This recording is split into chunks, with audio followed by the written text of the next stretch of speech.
하나님 말씀은 구약성경 에스라 9장 말씀입니다. 구약성경 에스라 9장 1절에서 8절 말씀을 제가 봉독해 드리겠습니다. 에스라 9장 1절에서 8절 말씀입니다.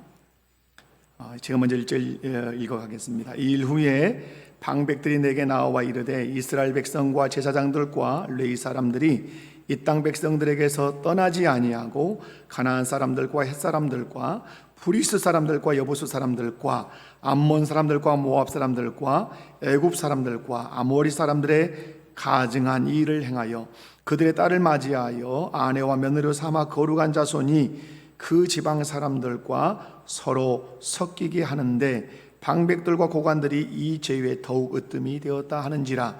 내가 이 일을 듣고 속옷과 겉옷을 찢고 머리털과 수염을 뜯으며 기가 막혀 앉으니 이에 이스라엘의 하나님의 말씀으로 말미암아 떠는 자가 사로잡혔던 이 사람들의 죄 때문에 다 내게로 모여오더라. 내가 저녁 제사 드릴 때까지 기가 막혀 앉았더니 저녁 제사 드릴 때에 내가 근심 중에 일어나서 속옷과 겉옷을 찢은 채 무릎을 꿇고 나의 하나님 여호와를 향하여 손을 들고 말하기를 나의 하나님이여 내가 부끄럽고 낯이 뜨거워서 감히 나의 하나님을 향하여 얼굴을 들지 못하오니 이는 우리 죄악이 많아 정수리에 넘치고 우리 허물이 커서 하늘에 미침이니이다. 우리 조상들의 때로부터 오늘까지 우리의 죄가 심함에 우리의 죄악으로 말미암아 우리와 우리 왕들과 우리 제사장들을 여러 나라 왕들의 손에 넘기사 칼에 죽으며 사로잡히며 노략을 당하며 얼굴을 부끄럽게 하심이 오늘과 같으니이다. 이제 우리 하나님 여호와께서 우리에게 잠시 동안 은혜를 베푸사 얼마를 남겨두어 피하게 하신 우리를 그 거룩한 조소에 박힌 목과 같게 하시고 우리 하나님이 우리 눈을 밝히사 우리가 종노릇 하는 중에서 조금 소생하게 하셨나이다. 아멘. 할렐루야. 한번 옆에 분을 바라보시면서 또 인사합시다. 말씀을 통해서 은혜 받읍시다. 말씀을 통해서 은혜 받는 시간 되시기 바랍니다. 오늘 1절 말씀이 어떻게 하냐면 이 일 후에 라고 이렇게 시작합니다. 그러면 어떤 일이 있었을까요? 이 일 후에라는 말은 에스라가 2차 포로 귀환단으로 저 바사 땅, 페르시아 땅에서 바벨론 땅에서 유다 예루살렘으로 돌아옵니다. 돌아와서 막대한 천문학적인 재정을 성전의 제사장에게 인수인계를 하고 그리고 무사하게 도착하게 하신 하나님께 기뻐하며 감격하며 번제의 제사를 드렸습니다. 드린 후에 몇 개월이 지나서 이제 일부 백성의 지도자들이 에스라를 찾아와서 지금 유다 예루살렘 공동체의 영적 상황을 보고를 합니다. 그 보고의 내용이 오늘 본문 1절과 2절에 나와 있는데 1절과 2절을 보면 어떤 내용들이냐면 1절이 이렇게 기록합니다. 이스라엘 백성과 제사장들과 레위 사람들이 이방 민족들과 구별된 생활을 하지 않았다. 그들에게서 떠나지 않았다. 그 다음에 가나안 사람, 헷 사람, 브리스 사람, 여부스 사람, 암몬 사람, 모압 사람, 애굽 사람, 아모리 사람들의 풍습을 그들이 본받았다. 그리고 더러운 짓을 계속 행했는데 대표적인 것이 이방 민족들과 서로 섞이는 일이었다. 그 섞이는 일이 결혼, 이방 여인을 아내로 며느리로 받아들이는 결혼이었다. 이방 민족과의 그 결혼으로 거룩한 민족의 순수성을 더럽혔다. 안타깝게도 이 일에 앞장을 섰던 사람들이 바로 지도자들이었다. 이 보고를 일부 지도자들이 와서 에스라에게 한 거죠. 여러분 1절과 2절 말씀을 통해서 우리의 모습을 점검해 보고 우리가 어떤 영역에서 오늘 회개해야 할 것인지 또 어떤 영역에서 신앙의 결단을 해야 될 것인지 여러분과 함께 말씀을 살피면서 은혜를 나누기를 원합니다. 눈을 똑바로 뜨시고 저를 잡아먹을 듯이 쳐다보시면서 말씀을 통해서 은혜 받으시기 바랍니다. 먼저 볼 수 있는 것은 나는 예수를 믿고 나서 세상을 떠났는가? 라는 질문을 여러분이 하셔야 합니다. 1절에 보면 이스라엘 백성과 제사장들과 레위 사람들이 이 땅 백성들에게서 떠나지 않았는데 라고 말씀합니다. 다시 이스라엘 백성과 제사장들과 레위 사람들이 이 땅 백성에게서 떠나지 않았다 말이에요. 우리는 이 말씀을 통해서 나는 예수를 믿고 나서 세상을 떠났는가, 아니면 아직도 떠나지 않고 이 세상 속에 머물러 있는 부분은 없는가, 이 시간 꼭 점검하는 시간이 되시기 바랍니다. 우리는 세상으로부터 불러냄을 받은 사람들입니다. 믿으십니까? 어디로부터 불러냄을 받았다고요? 세상으로부터 불러냄을 받았어요. 세상으로부터 불러냄을 받은 사람들이 모인 곳이 에클레시아, 교회입니다. 세상으로부터 불러냄을 받은 사람들이 모여서 이룬 공동체가 교회라고 하는 공동체예요. 그러므로 저와 여러분은 이미 세상으로부터 불러냄을 받았기 때문에 세상을 떠난 사람입니다. 우리가 세상으로부터 불러냄을 받았다면 우리는 세상으로부터 구별된 사람이라는 사실을 여러분 잊지 않고 신앙생활 하셔야 되겠죠. 그러므로 그리스도인은 세상으로부터 불러냄을 받아서 구별된 사람들이기 때문에 반드시 세상 속에 살고 있지만 세상으로부터 떠나 있는 삶을 살아야 하는 그 책임이 우리에게 있습니다. 여러분, 세상으로 떠난다는 말이 무슨 말일까요? 세상으로부터 떠난다는 말은 지구를 떠난다는 말이 아니에요. 세상으로부터 떠난다는 말은 우리 몸은 세상 속에 거하고 있지만, 세상 속에 살고 있지만 세상의 권위자인, 세상의 왕인 마귀의 통치 아래서 벗어나는 삶을 살아야 된다는 말씀이에요. 여러분, 마귀는 세상의 왕입니다. 그 세상의 왕인 마귀의 통치 방식이 있습니다. 마귀가 그냥 통치하는 것이 아니라 자기 통치 원리가 있고 자기 통치 규범이 있어요. 그게 무엇입니까? 요한 사도가 이걸 말하죠. 육체의 정욕과 안목의 정욕과 이생의 자랑으로 우리를 다스립니다. 그래서 육체의 정욕을 위해서, 안목의 정욕을 위해서, 이생의 자랑을 위해서 살게 하죠. 그것뿐입니까? 바울 사도가 에베소서를 통해서 말하죠. 네 마음에 원하는 대로 해라. 네 육체가 원하는 대로 해라. 그래서 마음에 원하는 것과 육체가 원하는 대로 하면서 살도록 그렇게 통치하고 다스립니다. 뿐만 아니라 마귀는 감정과 충동과 상황과 환경을 따라서 살도록 우리를 계속해서 충동질합니다. 이것이 세상의 왕인 마귀가 사람들을 통치하고 다스리는 방법이에요. 여러분, 그러므로 우리가 세상을 떠난다는 말은 육체의 정욕, 안목의 정욕, 이생의 자랑, 마음이 원하는 것, 육체가 원하는 것, 그리고 감정, 상황, 충동에 의해서 사는 삶을 거절한다는 뜻이에요. 그것이 세상을 떠난다는 말이에요.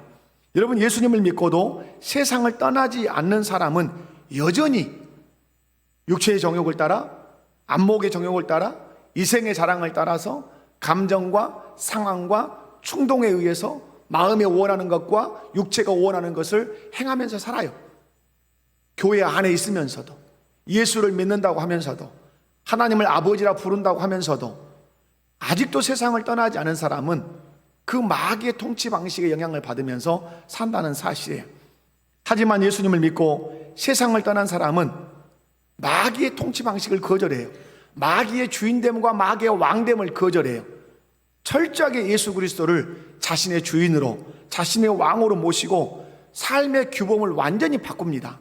삶의 방식을 완전히 바꿔요. 뭘로? 예수 그리스도의 명령들을 내 삶의 원리와 규범으로 가지고 살아요. 그래서 예수 그리스도의 명령을 따라 살 때 나는 세상 속에 살지만 세상 속에 사는 사람이 아닌 세상으로부터 구별된 자로 살아가는 것이죠. 사랑하는 성도 여러분, 예수님을 믿으십니까? 예수님 믿으십니까? 여기에는 아멘 하셔야 합니다. 여러분이 예수님을 믿는 신자라면 세상을 떠나십시오. 세상을 떠나서 예수님을 주인으로 모시고 그분의 명령을, 예수님의 명령을 여러분의 삶의 규범과 원리로 삼고 사십시오.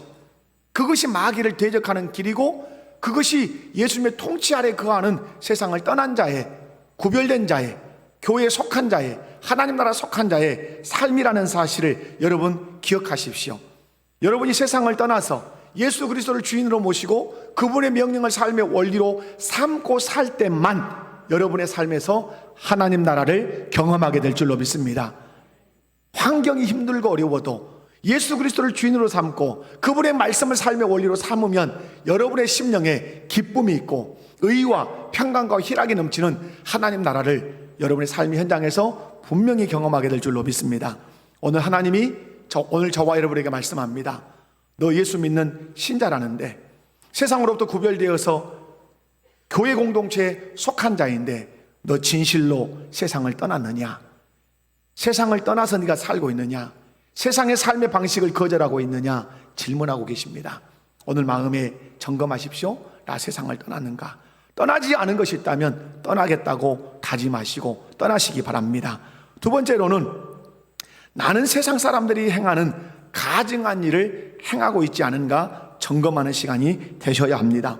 계속해서 오늘 1절 그 중간에 보면 이렇게 기록을 하죠. 가나안 사람들과 헷 사람들과 브리스 사람들과 여부스 사람들과 암몬 사람들과 모압 사람들과 애굽 사람들과 아모리 사람들의 어떤 일을 행하여?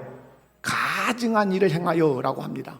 여러분, 제가 오늘 성경을 읽어드렸죠. 가나안 사람, 헷 사람, 브리스 사람, 여부스 사람, 암몬 사람, 모압 사람. 그럼 여러분 어떤 장면이 딱 생각나십니까? 성경을 좀 읽은 분은 이렇게 딱 읽으면 이건 이때 자꾸 했던 말씀인데 어느 때입니까? 여호수아 정복 시대예요. 그러니까 가나안을 정복하는 초기에 하나님이 끊임없이 던졌던 말이에요.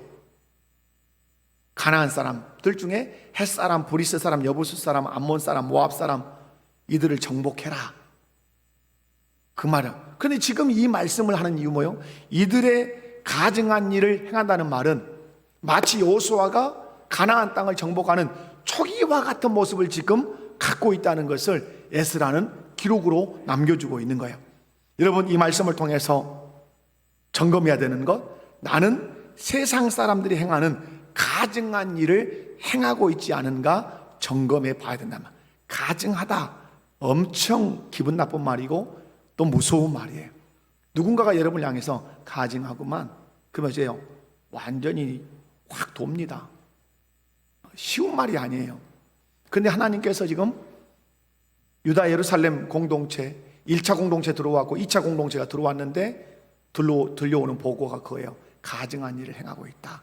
누가 가증하게 여기시는? 하나님이 가증하게. 여러분, 가증한 일의 대표적인 것이 원래 뭘까요? 성경에서 우상 숭배입니다. 하나님이 우상 숭배를 가증하다 하셔요. 그런데 여러분, 이 우상 숭배, 그런데 오늘은 가증한 일을 딱 하나로만 말씀합니다. 그 뒤에서 제가 설명을 할게요.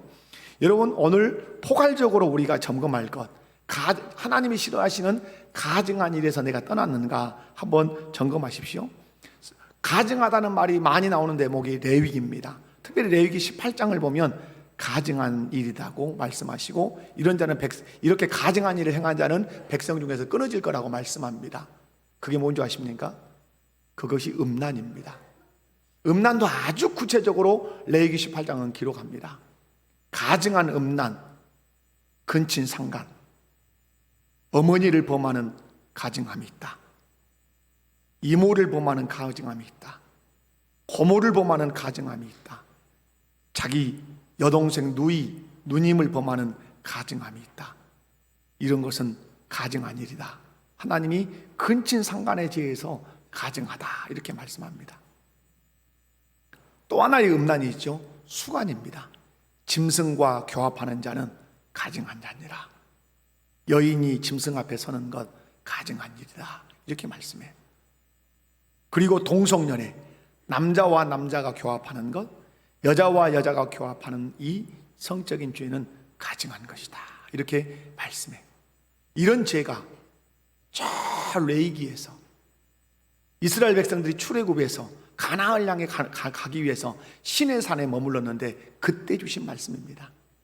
그런데 이 죄가 지금도 우리 사회에, 우리 곁에, 우리 마음속에, 우리의 삶에 깊이 공격하고 있다는 사실이죠. 뿐만 아니라 하나님이 가증하게 여기시는 것이 무엇입니까? 흠 있는 제물을 드리는 것입니다. 눈 멀고 절뚝거리는 것.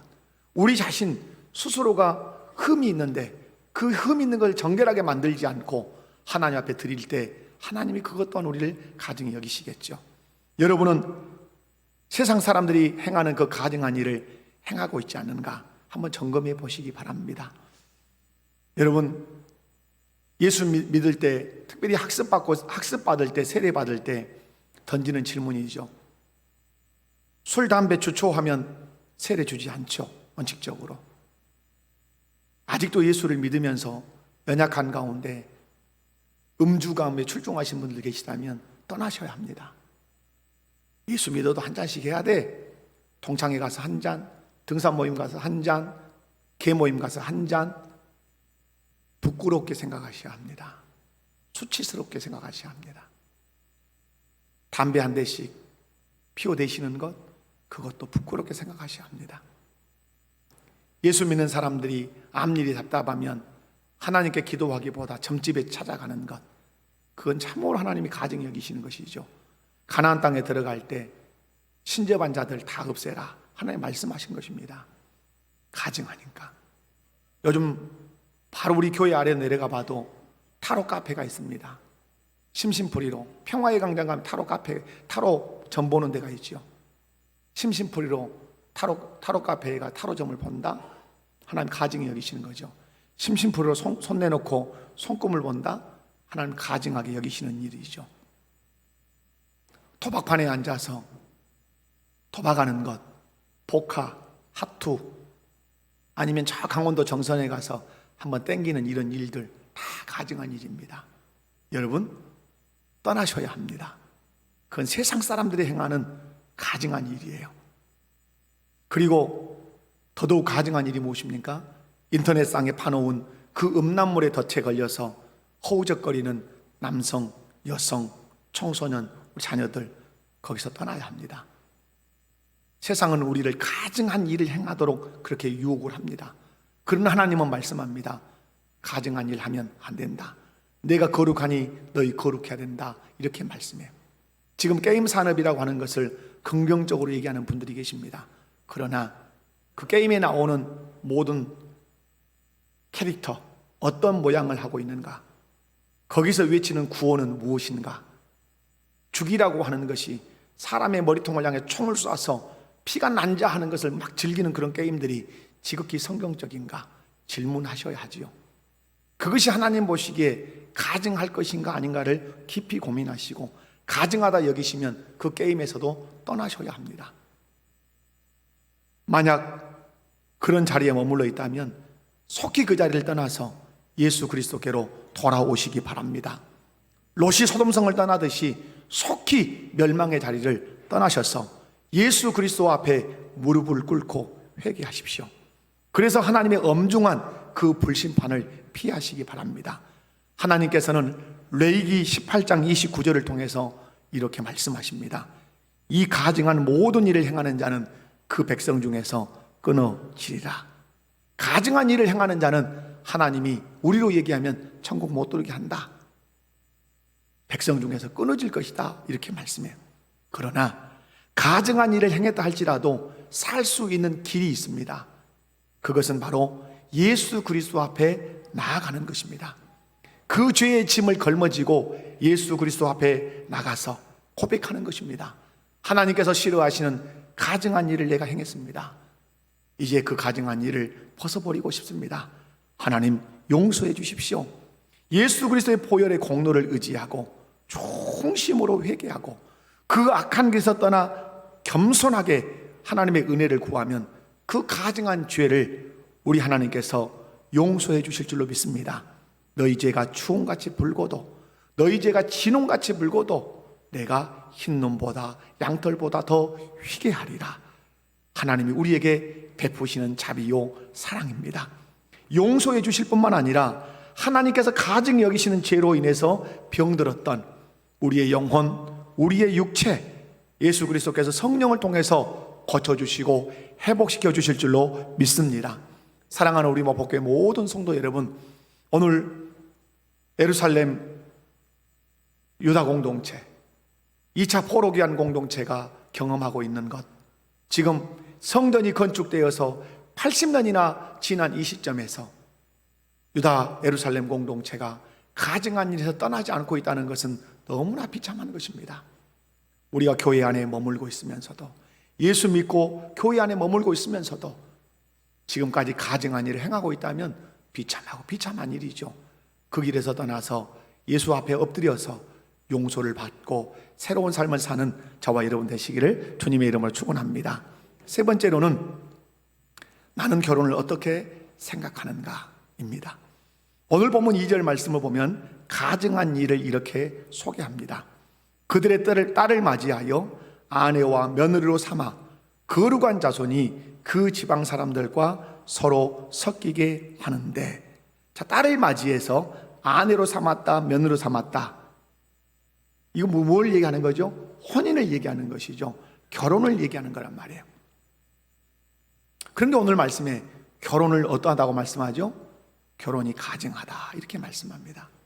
여러분 지금까지 살아오시면서 결혼을 가증하다고 생각해 보신 적 있으십니까? 하나님이 내 결혼을 가증하다고 여기신다. 아마 한 번도 해보지 않으셨을 가능성이 있다고 생각을 합니다. 여기서 가증한 일이 뭐죠? 이방 여인을 아내와 며느리로 맞이한 결혼을 말합니다. 왜 이 결혼이 가증한가? 이것은 피를 섞는 일이라고 말씀합니다. 어떤 피를 섞죠? 불신자와 피를 섞는 일이다 이렇게 말해요. 결국 이 죄가 어디까지 가죠? 이스라엘이 완전히 망하는 일까지 가는 뿌리에 놓여 있는 죄가 되는 것입니다. 여러분, 어제 저에게 한 자매가 자기 신랑감을 데리고 아버지 어머니를 데리고 모시고 자기 가족과 함께 저희 내외를 찾아왔습니다. 물론 뭐 지금 우리 교회는 아니고 제가 전에 심우했던 교회 장로님 딸이었습니다. 스튜어디스로 이제 승무원인데 아주 어렸을 때 제가 이렇게 성경 공부도 가르치고 했던 아이죠. 남자는 경호원이더라고요. 그래서 키가 훤칠하고 잘생기고. 그래서 제가 물었습니다. 결혼이 무엇인 줄 아는가? 이렇게 질문했어요. 그러니까 한 번도 받아보지 않은 질문이었어요.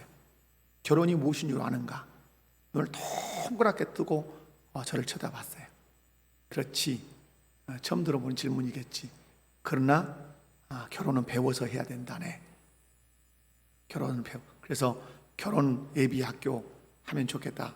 니네들이 여기서 산다면 내가 해주겠지만은 서울에 사니까 의진이가 했던 온누리교회에 가서 그런 프로그램에 참여해서 남자가 무엇인지 여자가 무엇인지 가정경제는 어떻게 꾸려야 되는지 자녀 양육은 어떻게 해야 되는지 좀 미리 선지식을 가지고 배워서 가면 어쩌겠느냐 했어요. 그럼에도 불구하고 욕심이 있지 않습니까? 제가 가지고 있는 그 결혼에 대한 지식들을, 성경적인 지식들을 막 쏟아놓았어요. 제가 자매에게 물었어요. 결혼이 뭐라고 생각하냐? 그랬더니 막 얘기를 해요. 그래서 제가 딱 가로질렀어요. 성경을 생각하면서 말해라. 성경을 생각하면서 말해라. 그 습관돼야 된다. 성경에서 결혼을 뭐라고 했는지 생각하면서 대답을 해라. 그렇게 얘기를 했어요. 여러분,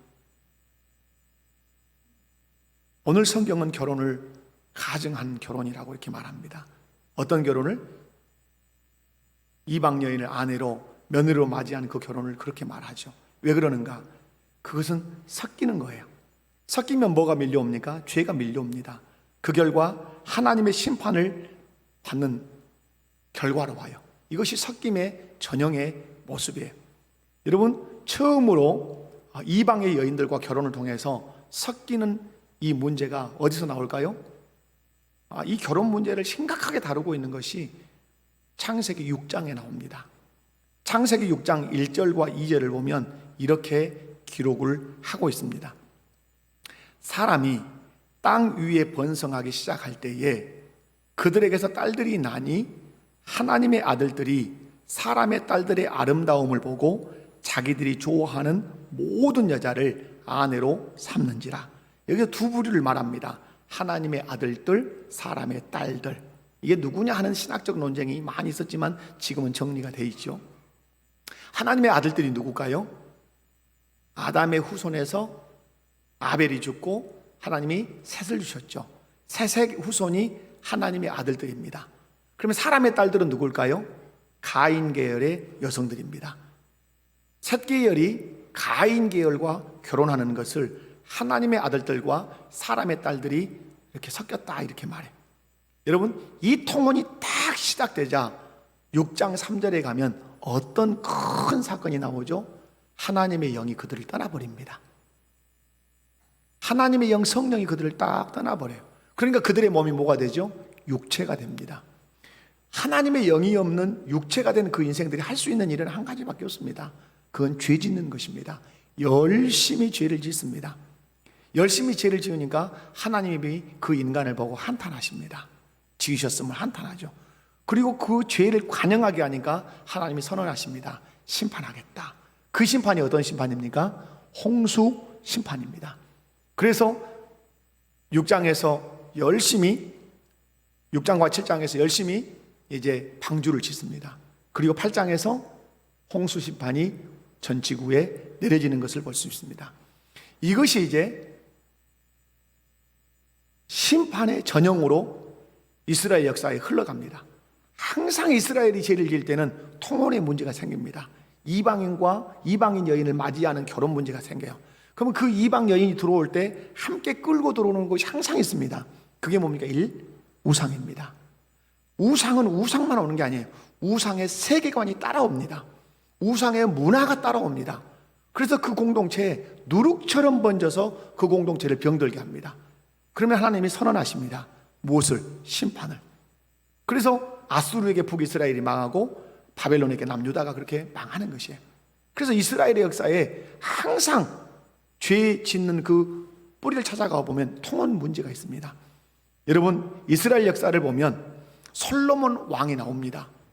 아버지의 그 신앙의 유산을 물려받아서 전무후무한 복을 누린 사람이죠. 그런데 이상하게 이 솔로몬은 타락을 합니다. 솔로몬의 타락이 열왕기상의 11장에 기록이 되죠. 열왕기상 11장 1절 2절을 읽어보면 이방 여인들을 대거 아내로 맞이하는 이런 통혼 정책을 솔로몬이 펼칩니다.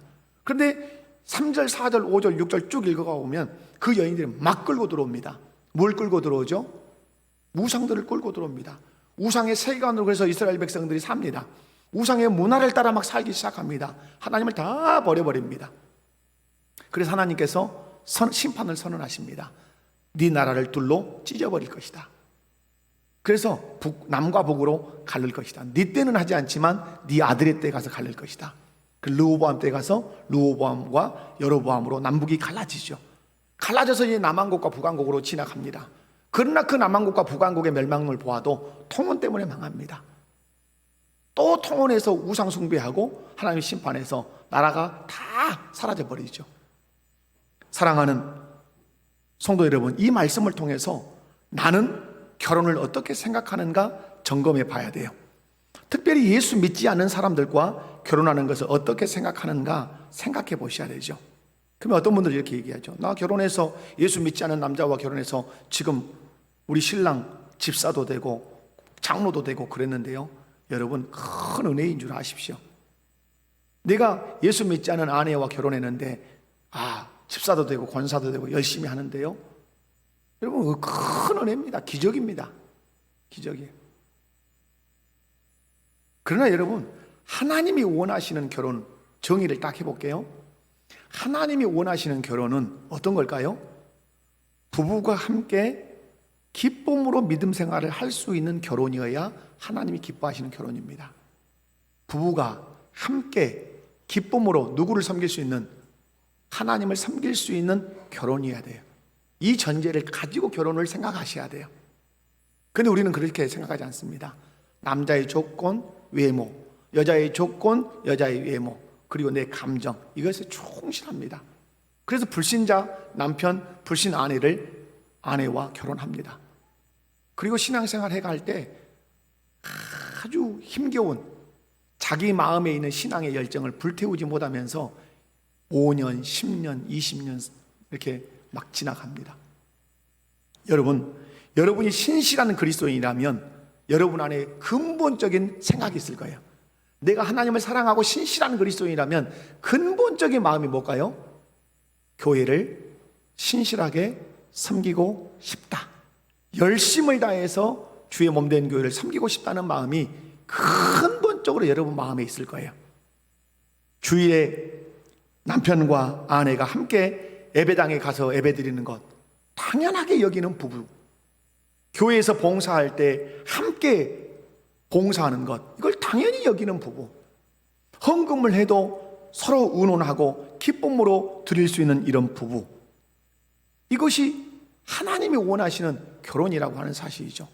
그런데 여러분이 불신 남편과 불신 아내와 결혼하면 이 모든 신앙의 자유가 박탈당하게 됩니다. 헌금을 해도 숨어서 하셔야 합니다. 그죠? 주일날 나는 예배당에 가려고 옷을 입고 준비하는데 남편이 오늘 모임이 있으니까 모임 가야 된다고 하면 다른 수가 없습니다. 싸우고 교회를 오든 아니면 따라가든. 여러분이 신실한 그리스도인이라면 어떤 신앙생활 하고 싶습니까? 함께 기쁨으로 예배당에 올라오고 함께 기쁨으로 봉사하고 함께 헌금하고 함께 찬양하고. 저와 제 아내가 이런 것에 어려움이 있겠습니까? 어려움이 없습니다. 주일날 교회 가는 것이 어렵습니까? 뭐 봉사하는 것이 어렵습니까? 왜 그렇습니까? 하나님을 기쁘시게 하는 남자와 여자로 만나서 결혼을 했기 때문에 그렇습니다. 여러분, 우리 인생에서 가장 중요하고 가치 있는 일이 무엇입니까? 하나님을 기쁘시게 섬기는 것입니다. 남자와 아내가 결혼했다면 이 남자와 여자의 가장 중요한, 이 부부의 가장 중요하고 가장 가치 있는 일이 무엇입니까? 서울에다가 빌딩을 사는 것입니까? 아니면 미국에 가서 뭐 박사학위를 10개를 받는 것입니까? 남편으로 아내로 둘이가 부부가 됐다면 가장 가치 있는 일은 부부로서 하나님을 기쁘시게 섬기는 것입니다. 이것이 가장 우리 인생에서 가치 있고 소중한 것이죠. 그런데 여러분, 내 배우자가 신앙생활 하지 않아서 내 신앙생활 하나하나를 반대한다면 나는 인생에 있어서 가장 중요하고 가치 있는 일인 하나님을 기쁘시게 섬기는 일을 함께 하지 못하는 비극 중의 비극을 여러분이 경험하면서 가정생활을 하셔야 돼요. 그런 배우자와 여러분 평생을 살고 싶으십니까? 그런 배우자와 여러분 아들이, 여러분의 딸이 결혼한다면 박수를 치면서 어떻게 그렇게 기특한 생각을 했냐? 내가 축복하고 싶다. 그렇게 말씀하시겠습니까? 만일 여러분이 신실한 성도라고 한다면 자녀들을 여러분 양육할 때 무엇으로 양육하고 싶습니까? 주의 교훈과 훈계로 양육하고 싶으시죠. 그런데 믿지 않는 배우자가 있어요. 내가 주의 교훈과 훈계로 하나님의 말씀으로 양육하는데 믿지 않은 남편이 성경적 훈육에 대해서 반대하고 뭔 그런 걸 가르치는가? 그러면 이제부터는 머뭇거려지는 것이죠. 못하는 거예요. 성경적 훈육 불가능하죠.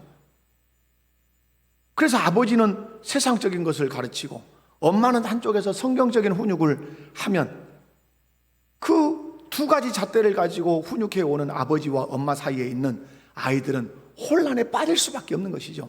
성경적인 세계관과 가치관을 갖기 매우 어렵지요. 그리고 내가 하나님을 기쁘시게 하는 일을 하려고 교회 가서 뭔가 봉사를 하려고 하는데 믿지 않은 남편이, 믿지 않은 아내가 뭔가 반대를 하면 하고 싶은 내가 하려고 뭔가 힘을 확 주면 거기서 갈등이 생기고 다툼이 생기는 거죠. 신앙생활하면서 남편과 아내가 다투면서 해야 하는 그런 상황도 온다는 사실이죠. 그런 의미에서 여러분은 믿지 않은 자와 함께 멍에를 매지 말라는 말씀을 어떻게 생각하시냐 이 말이에요.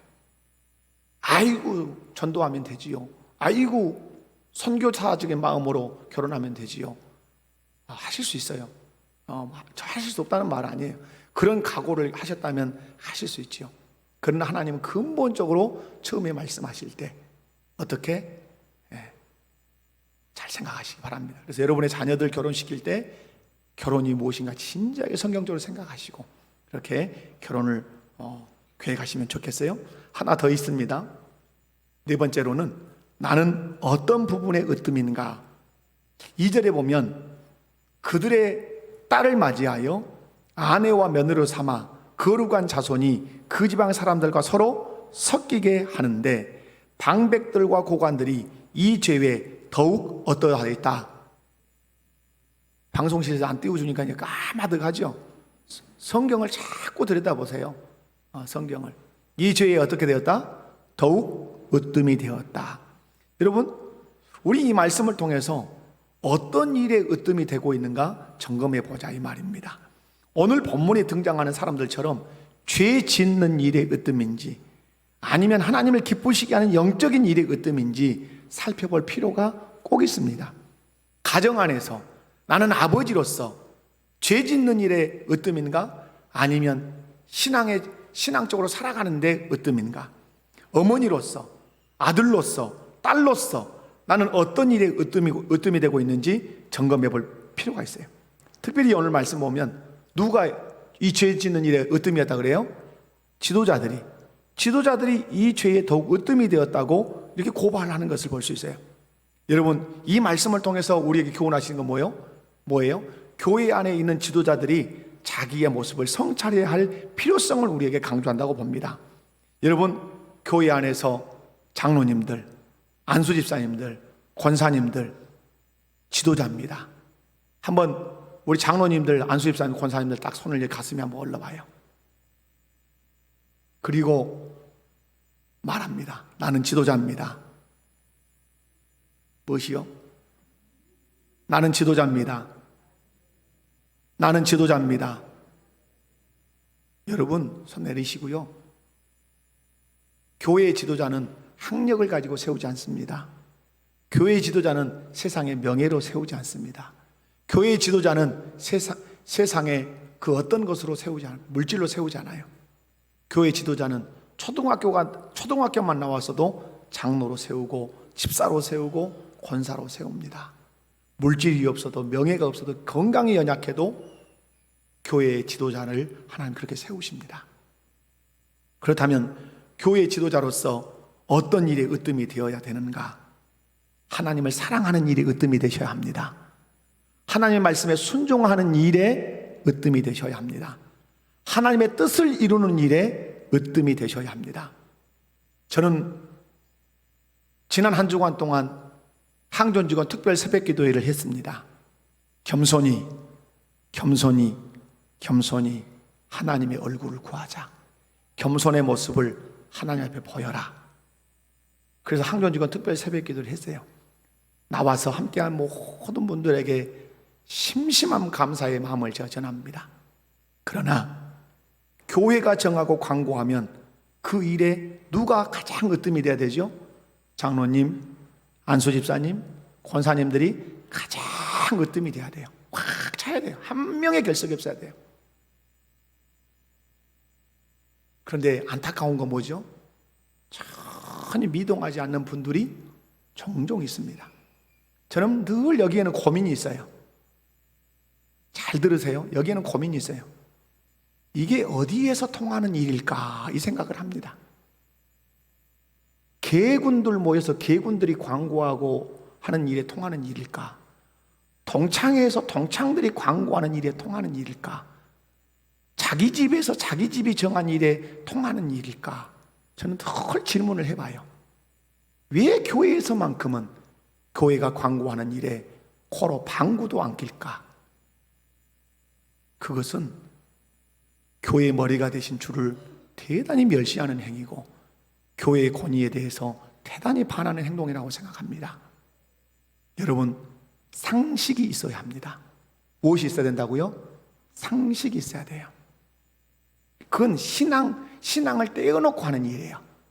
신앙은 상식 위에 있는 것이에요.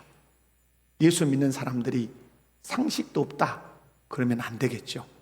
우리는 상식이 있어야 되고 상식 위에 신앙의 기준을 가지고 살아가는 고퀄리티의 사람들이에요. 그러므로 여러분, 우리 지도자들이 신앙생활할 때 으뜸이 되셔야 돼요. 하나님을 사랑하는 일에, 말씀에 순종하는 일에, 하나님의 뜻을 이루는 일에, 교회가 정한 일에 으뜸이 되셔야 돼요. 그런데 만에 하나로도 하나님의 말씀에 순종하지 않은 일에 으뜸이 되거나 교회가 어떤 일에 광고를 하고 협조를 구하는데 협조하지 않는 일에 으뜸이 된다면 어떻게 하겠어요? 자기 생각, 자기 고집대로 신앙생활 하면 안 돼요. 그건 교만한 것이에요. 교만한 자는 하나님이 물리치신다고 하셨어요. 하나님이 물리칠 때는 감당이 안 되는 것이에요. 오늘 우리 교회 안에 있는 항존 직원들은, 또 피택을 준비하고 있는 항존 직원들은 생각해야, 다짐해야 돼요. 내 생각대로, 내 고집대로 신앙생활 하지 않겠습니다. 다짐하십시오. 나는 교회 중직자로서 어떤 부분의 으뜸인가? 경건 생활의 으뜸인가? 아니면 세상 속에서 죄 짓는 일의 으뜸인가? 잘 살피고 또 점검해서 하나님이 기뻐하시는 일에 늘 으뜸이 되고 하나님께 영광을 돌리고 교회를 강건하게 세워가는 우리 항존 직원들, 특별히 지도자들 되시기를 주님의 이름으로 축원합니다. 말씀 맺습니다. 에스라는 유다 공동체의 영적 타락에 대한 보고를 들었습니다. 하나님 앞에 옷을 찢습니다. 너무 타락성이 크니까 머리털을 뜯었습니다. 하나님 앞에 무릎을 꿇습니다. 얼굴이 떳떳해서 얼굴을 감히 하나님께 들 수 없어서 고개를 숙이고 두 손만 하나님을 향해서 퍽 들고 기도하기 시작합니다. 단식하며 회개하며 이스라엘의 죄를 용서해 달라고 기도를 하죠. 오늘 저와 여러분이 에스라처럼 마음을 찢으셔야 합니다. 무릎을 꿇고 내 죄 때문에 하나님의 얼굴을 감히 볼 수 없어서 고개를 떨구지만 하나님을 향해 두 손을 높이 들고 단식하며 회개해야 합니다. 그 회개해야 할 것이 무엇입니까? 예수 믿은 지 아주 오래됐지만 아직도 세상에서 떠나지 않은 내 죄, 하나님 용서해 주십시오. 하나님, 내가 섬긴다고 교회는 들락달락하지만 하나님이 가증히 여기시는 그 일을 지금도 은밀한 중에 행하고 있는 내 죄, 하나님 용서해 주십시오. 잘못된 결혼관을 잘된 결혼관이라고 생각하고 살아가는 나, 또 가르치는 나, 하나님 용서해 주십시오. 하나님 기뻐하시는 일에 으뜸되지 못하고 도리어 죄악된 일에 으뜸되고 교회에 협력하는 일에 으뜸되기보다는 도리어 방해하는 일에 으뜸되는 그런 일이 있다면 하나님 다 용서해 주십시오 라고 그렇게 기도하십시오. 하나님은 잘못된 것을 회개하고 은혜를 구하면 용서해 주시고 새 힘을, 그 일들을 잘 감당할 수 있는 새 힘을 저와 여러분에 분명히 주실 것입니다. 우리 목포교회 모든 성도 여러분, 다시 한번 분연히 일어나는 하반기가 될 수 있기를 주님의 이름으로 축원합니다. 다 같이 자리에서 일어나십시다.